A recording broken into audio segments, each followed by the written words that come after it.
Your Invisible Power by Genevieve Behrend. Chapter 1. Order of Visualization. The exercise of the visualizing faculty keeps your mind in order and attracts to you the things you need to make life more enjoyable in an orderly way. If you train yourself in practice of deliberately picturing your desire and carefully examining it, you will soon find your thought and desires come and proceed in more orderly procession than ever before. Having reached a state of ordered mentality, you are no longer in a constant state of mental hurry. Hurry is fear and consequently destructive.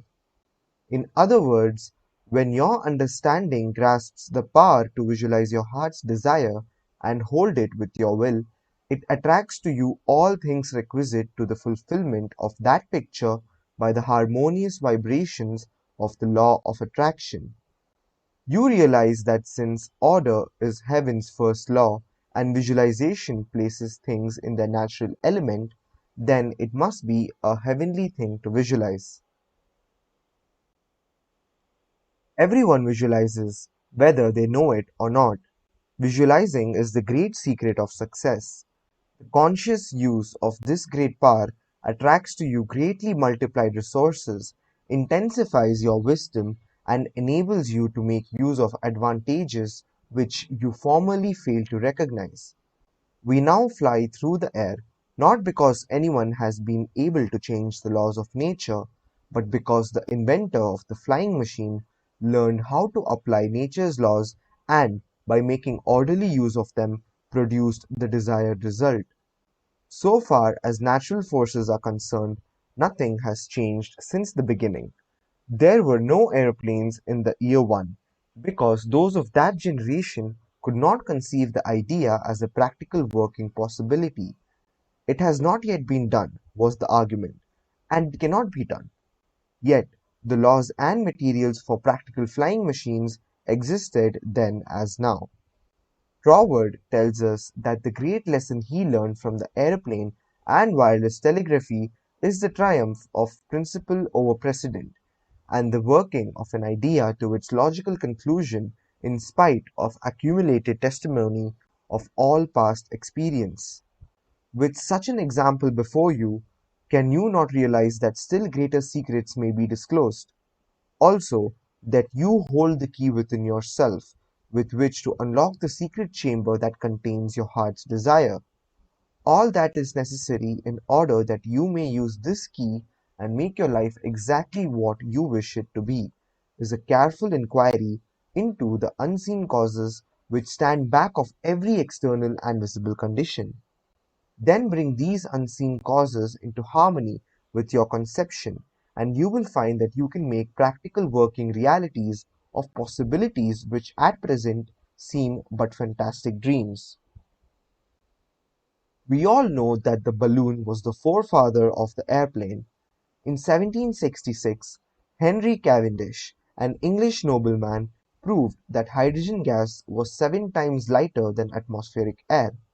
From that discovery the balloon came into existence, and from the ordinary balloon the dirigible, a cigar-shaped airship, was evolved.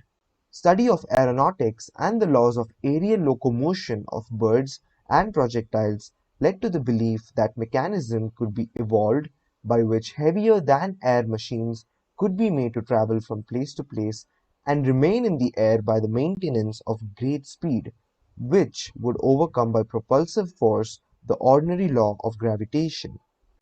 Professor Langley of Washington, who developed much of the theory which others afterward improved, was subjected to much derision when he sent a model airplane up only to have it bury its nose in the muddy water of the Potomac. But the Wright brothers, who experimented in the latter part of the 19th century, realized the possibility of traveling through the air in a machine that had no gas bag. They saw themselves enjoying this mode of transportation with great facility. It is said that one of the brothers would tell the other, when their varied experiments did not turn out as they expected, "It's all right, brother. I can see myself riding in that machine, and it travels easily and steadily." Those Wright brothers knew what they wanted, and kept their pictures constantly before them. In visualizing or making a mental picture, you are not endeavoring to change the laws of nature. You are fulfilling them. Your object in visualizing is to bring things into regular order, both mentally and physically. When you realize that this method of employing the creative power brings your desires one after another into practical material accomplishment, your confidence in the mysterious but unfailing law of attraction, which has its central power station in the very heart of your world picture, becomes supreme. Nothing can shake it. You never feel that it is necessary to take anything from anybody else. You have learned that asking and seeking have receiving and finding as their correlatives. You know that all you have to do is to start the plastic substance of the universe flowing into the thought molds your picture desire provides.